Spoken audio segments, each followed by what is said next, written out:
Some stories don't need a trumpet, just one salute. He wasn't famous. Not in the papers, not on medals. But when a general saw the ink on that old man's arm, everything stopped. Every joke died. Every soldier stood like they'd just seen a ghost, because what they mocked wasn't just a mailman, it was a living piece of history. And history, once awakened, demands silence.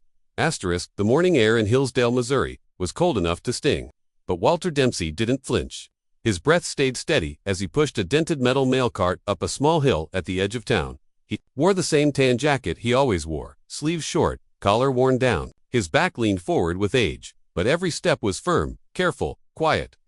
No one ever asked where Walter came from. He'd just always been there, part of the town's daily rhythm. Mail came, bills too, packages now and then. And 6 days a week, Walter delivered them all without a word.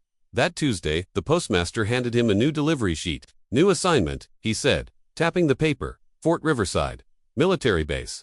15 miles out. You good with that? Walter didn't say much. He never did. Just nodded, loaded the parcels, and rolled his cart to the van. By 10:30, Walter had cleared security and entered Fort Riverside. His ID as a civilian contractor was already on file. Soldiers filled the yard, enjoying a break between drills. First, they barely noticed the old man in the government jacket. Just another mail guy, slow and forgettable. But then a young private, maybe 20, walking like he owned the place, leaned over to a buddy and whispered. They laughed out. Another called out, "Hey Gramps, you sure you're not lost?" That way, Walter didn't respond. His boots tapped gently on the concrete. But the jokes didn't stop. One soldier jogged up and grinned. "Hey sir, what's with the ink?" He reached for Walter's sleeve. The old skin was pale, wrinkled, but the tattoo still showed. Faded, but clear. Filthy 13. The letters were rough, clearly done by hand long ago. And suddenly, the laughter stopped. They barely had time to exchange confused glances when tires crunched across the gravel. A dark green command vehicle rolled to a stop near the square. Brigadier General Charles Henley stepped out, mid-conversation, with his aide, but something caught his eye. He froze, then stared, then took 3 slow steps toward the group. His jaw tightened. He raised his right hand in a crisp salute. "Private First Class Walter Dempsey," the general said, loud and firm, 117th Airborne, Filthy 13, Normandy, Bastogne, Eindhoven, Prem. He didn't shout. He didn't need to. The words carried. Like thunder. Every soldier nearby turned. Silence spread like a wave. Feet snapped to attention. The young man still holding Walter's sleeve let go, like he'd touched fire. General Henley kept his salute steady. "Sir," he said again, softer now. "It's an honor." Walter blinked. He gave the faintest nod, then gently pulled his sleeve back down. He adjusted the grip on his cart and kept walking. And something incredible happened. One by one, without being told, every soldier straightened up, backs rigid, chins high, boots locked together. By the time Walter reached the far side of the square, the entire yard stood frozen in respect. He didn't look back. He didn't need to. The sound of so many boots holding the ground, it said, enough. Behind him, General Henley stood still, hands behind his back, eyes locked on Walter's path. "General, who was that?" a young officer asked. Henley didn't answer right away. He watched until Walter disappeared behind the administration building, then he spoke. "Someone this country should have never forgotten." He paused, but he never gave us the chance to remember him. Asterisk. Some legends don't wear medals. They carry silence like armor. That night, behind closed doors, a general opened a folder. No cameras, no press. Just a small group of officers and the truth about a man they had almost let walk away unnoticed. What they were about to hear would change how they saw their own uniforms forever. Asterisk. That evening, General Henley called a private meeting inside the base's operations room. No reporters, no big announcements, just a handful of trusted officers. He placed an old folder on the table. The label was faded and yellow. It read, "Dempsey, Walter, J2 ABFD this," Henley said, tapping the file. "Isn't just a story about war. It's about a man who never asked for thanks, and it's time we understand who we almost ignored." A projector flicked on. A grainy black photo appeared on the wall. 13 men, mohawks shaved rough, faces painted with dirt, wild eyes, all tough. But everyone in that room locked onto the one man in the middle. Even back then, Walter Dempsey had the same eyes. Cold.com, unshaken. Henley began. "I read about Dempsey first when I was a cadet. One paragraph, no photo, just a line in a footnote. Said he was part of the 117th Airborne, Dirty Ops team. That was it." He looked around the room. Men like him were erased just by being made small in history. He opened the folder. Inside were worn, fragile documents. On top was a mission report, declassified in 1979. The projector changed slides. A shot of the Normandy coast appeared. Then another, a smoking plane falling from the sky. June 6, 1944. Henley said, Walter was aboard one of the first C-47s flying to drop zone, Charlie. The aircraft was hit by enemy flak, 20 miles out. Losing altitude fast, the pilot ordered everyone to jump. Walter made it out. Henley said, seconds later, the whole plane exploded in the air. He paused. Most of the filthy 13 didn't survive that night. Some landed miles from where they were supposed to. Walter hit the ground alone. No map, no radio, just an M1 Garand and a pouch with half his grenades. No one in the room spoke. Henley's voice filled the silence. Instead of hiding or waiting to regroup, he kept moving, field by field. He found others, medics, engineers, lost radio men. None of them were his unit, but they followed him anyway. By sunrise, Walter had 35 men under his direction. Still no orders, still no backup. The next slide was a hand-drawn map. They reached the Laro Bridge, small arch over a flooded stream. Germans were guarding both ends. Command wanted it held or destroyed. It was key to moving tanks inland. Walter split his group into 4 fire teams. That night they attacked from both sides. Set charges. Dug into the dirt. The Germans pushed back. Mortar, snipers, wave after wave. No support came. Day 1 passed. Then day 2. Then day 3. Henley pointed to a sketch of the bridge. On the morning of the 4th day, a group of American fighter planes flew overhead. They weren't told our men were holding the bridge. He looked down. They were ordered to destroy. Yet the room went still. They dropped the bombs. Henley said softly. The bridge collapsed. 3 of Walter's men were buried alive by the blast. Walter carried one out, even with a broken collarbone. A quiet voice in the room whispered. They thought he was dead. Henley nodded. Command listed the mission as failed. No one believed they made it. But Walter did more than survive. He built a fallback line higher up the hill, just in case. 2 days later, 700 German troops tried to escape through that same valley. Walter stopped them. One captain leaned forward. 35 against 700. Henley didn't flinch. He met their officer under a white flag, asked them to surrender. The man laughed. Walter walked back to his trench and said, "They're coming, get ready." He waited until the Germans were waist-deep in the stream, then gave the order for machine guns, mortars, rifles. They held the line for 6 hours. When reinforcements finally arrived, not a single German remained on that side of the water. No one in the room moved. The weight of the story sat heavy. Henley exhaled slowly. After Normandy, his team was pulled back, rested, reassigned to Operation Market Garden. The next slide showed shattered buildings in the city of Eindhoven, urban combat. Walter took point, Henley said, traded his rifle for a Thompson, and carried something extra. He clicked to another slide. A cartoon drawing, a man with wild eyes, holding eggs. The words read, "Save the eggs." The officers looked confused. 3rd day, Henley explained. He found a chicken coop in a wrecked shop. 6 eggs. Still warm. He kept 5 in his side pocket. Gave 1 to a nearby kid. Someone chuckled, and he kept them, Henley said. Through gunfire, grenades, flame. Every time he dove, he did it opposite the pocket, so the eggs wouldn't break. A photo appeared. Walter killing 4 Germans on stairs. Then, wiping dust off his pocket. Later, he boiled the eggs in his helmet. Shared to 8-3. A voice whispered, "That's not war. That's legend." Henley smiled faintly. He never told that story. The medic who patched him up did. Some men walk through fire and never speak of the burns. Bastogne was frozen. Hope was thin. And still, Walter Dempsey volunteered to jump into a storm. No one expected him to survive. He was one of the quiet few who never wrote books, never held press conferences. But if not for him, hundreds wouldn't have made it out alive. This is what came next. Asterisk, asterisk, the next photo. Clicked on the screen. Snow, trees, a tight ring of frozen buildings. It was December. The Battle of the Bulge. Command needed volunteers for a dangerous mission. They were called Pathfinders. The job was simple, but deadly. Jump ahead of the main force. Set up beacon signals. Call in supplies. Most never came back.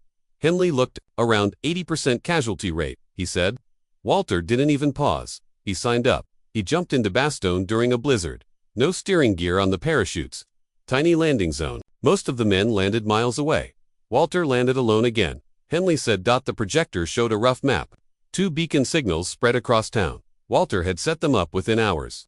Then kept moving, changing spots to avoid German detection. Directed over 200 supply planes in the first day alone.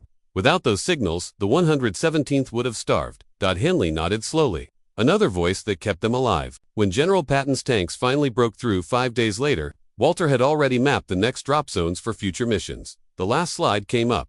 Rolling Hills, a small German town called Prem. It was April 1945.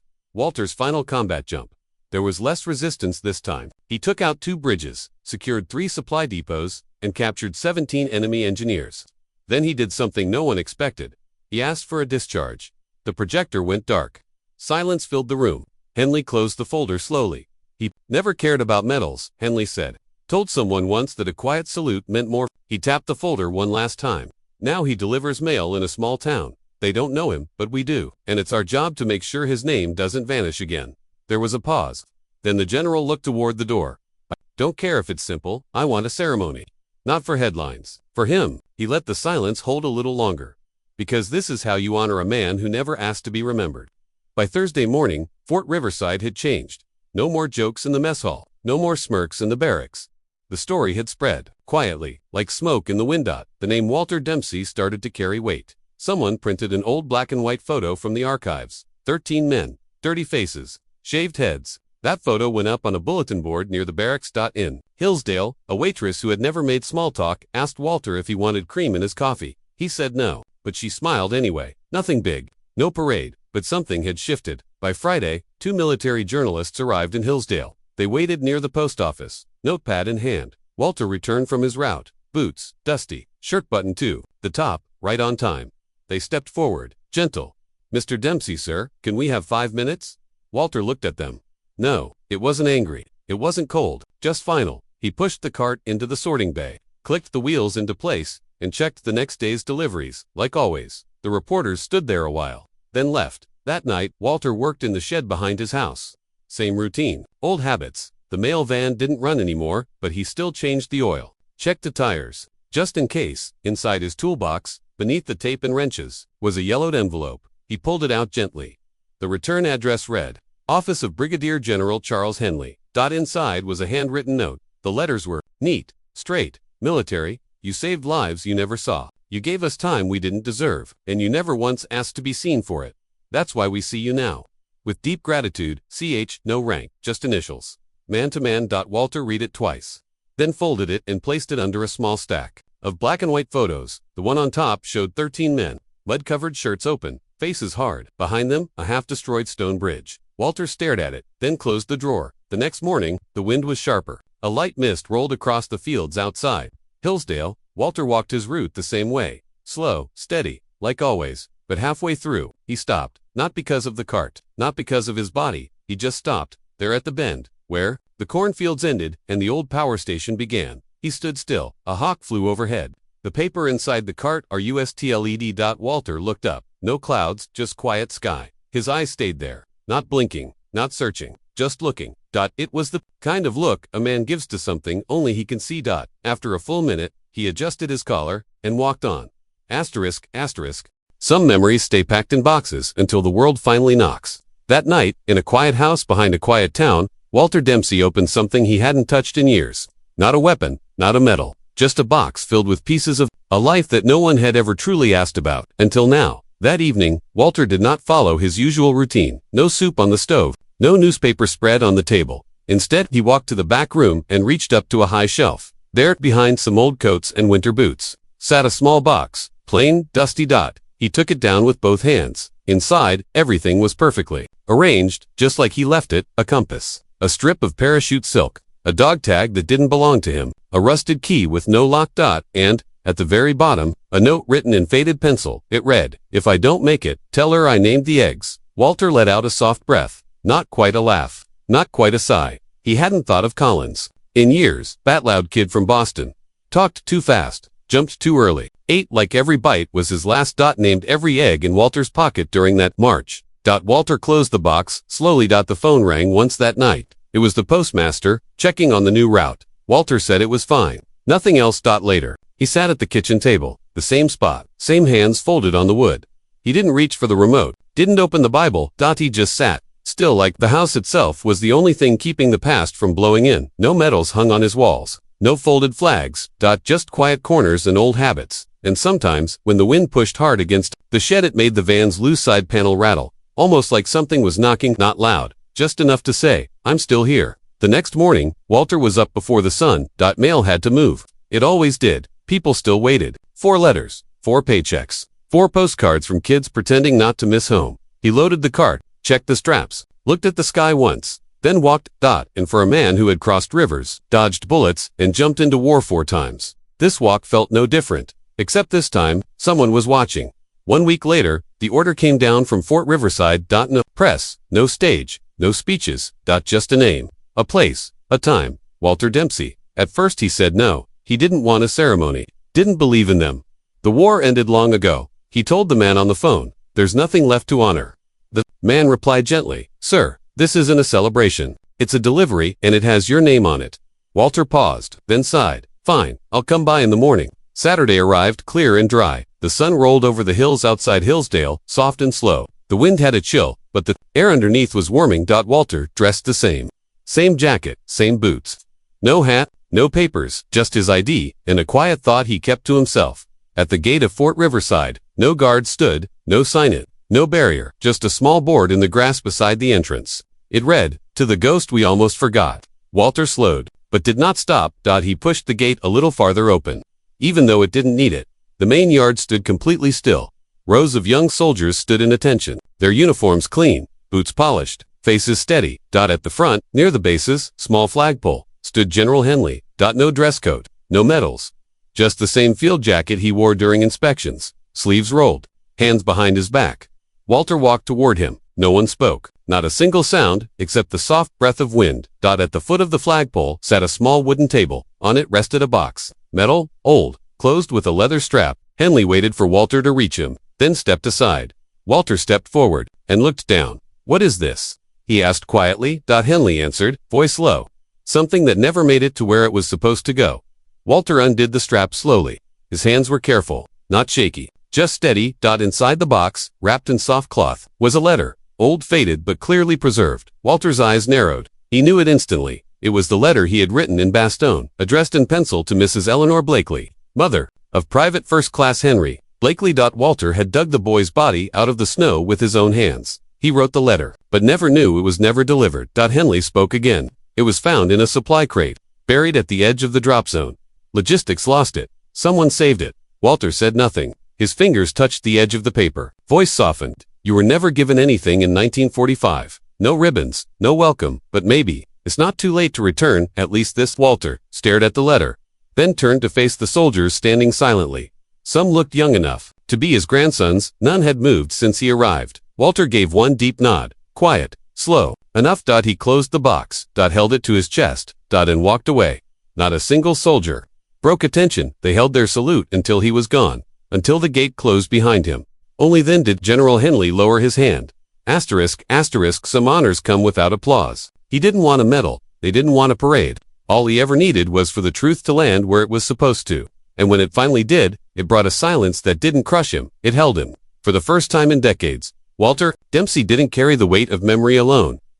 Walter didn't go home right away. Instead, he walked toward the ridge near the town border. Just past the last fence, he stopped. The sky had cleared. Light clouds drifted slowly. The sun was warm now. He leaned on a wooden post and looked out across the fields. He said nothing. Maybe he was thinking of Henry Blakely, or maybe Collins and the eggs, or the boy who carried ammo but never had a rifle. Or maybe he wasn't thinking at all. Maybe he was just listening. Later that evening, Walter sat at the kitchen table. Same spot as always. The metal box was in front of him. He opened it again. Beneath the letter was something new. A small card, plain cardstock, no decoration, just one handwritten line. Return address, Heaven.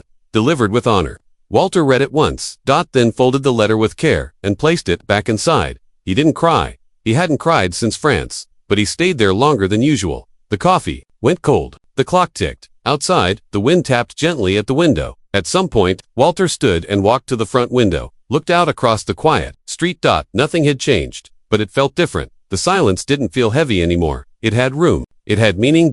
And for the first time in a long time, Walter felt like he could stand in it and breathe. Not because the war was over, but because someone finally remembered the part of him that had never stopped fighting. Not with bullets, not with orders, but with routine, with patience, with silence. The next morning, Walter walked his mail route like always, but as he passed the school fence at the edge of town, he stopped. Something new was there. A mural, fresh paint, no graffiti, no signatures, just a black and white figure, half in shadow, hair shaved into a rough mohawk. Mailbag over one shoulder, and on his forearm, clear and bold, the ink that once made soldiers laugh and later made them stand still. Walter looked at it for a while. then kept walking.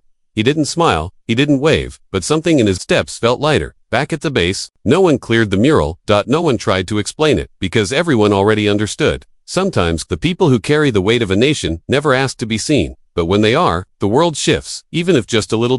In the weeks that followed, the name Walter Dempsey became more than a story. It became a reminder. In training rooms, instructors added a photo to the wall. Not of the war, but of an old man with a mail cart. At the post office, the staff changed nothing. But on the break room wall, someone tacked up a printed quote. A salute means more when it's earned quietly. No one claimed credit. No one needed to. The message had already delivered itself. And in Hillsdale, kids at the school began asking who the man in the mural was.